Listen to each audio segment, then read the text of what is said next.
kickback. So if you're doing banded kickbacks, that means you don't have access to the gym, and you don't have a cable machine. So the cable machine is going to add a little bit of extra weight onto our kickback.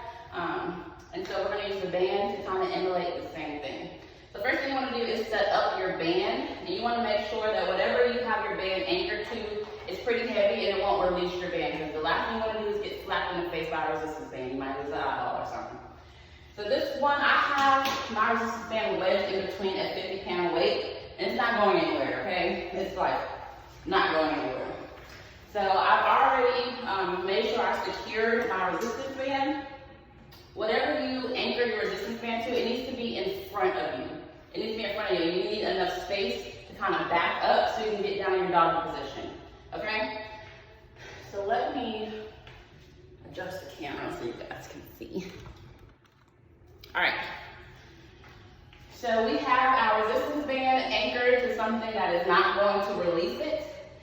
What we want to do, whatever leg you want to start your kickback on, you'll go ahead and loop that on your foot. So you want it right behind your heel.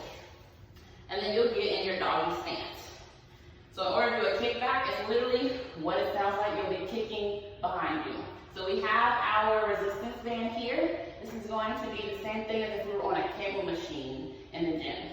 So when you do your kickback, you have an added resistance because this resistance band is pushing against you. That's why it's important to have the resistance band in front of you and not behind you, okay?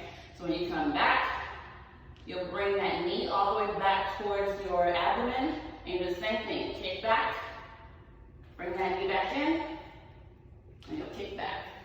And that's how you do a banded kickback, okay? When you're ready to switch legs, I suggest that you just step that other foot in the resistance band and switch. It's just simpler. And you do the same thing. Kick back, bring that knee in, kick back.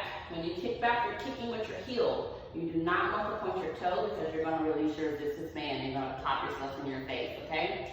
So make sure, just like when we did our ceiling kicks, that your foot is planted right back here. You don't want to have your toe pointed because you're going to release your resistance band. So plant that foot and kick back through that back wall using your heel. Fully extend that leg, bring it back. When I'm ready to switch, I'll set my leg into the resistance band, plant my foot, make sure my foot is nice and planted so my resistance band doesn't roll. And then I'm ready to kick back, fully extend my leg. Notice how your glute muscle is going to contract when you fully extend your leg with your foot planted, not pointed, okay? When you're done with the full extension, you'll bring it back. Bring that knee back into your abdomen and kick again. Heel going to the wall. Bring it back and kick. That's going to be a banded kickback.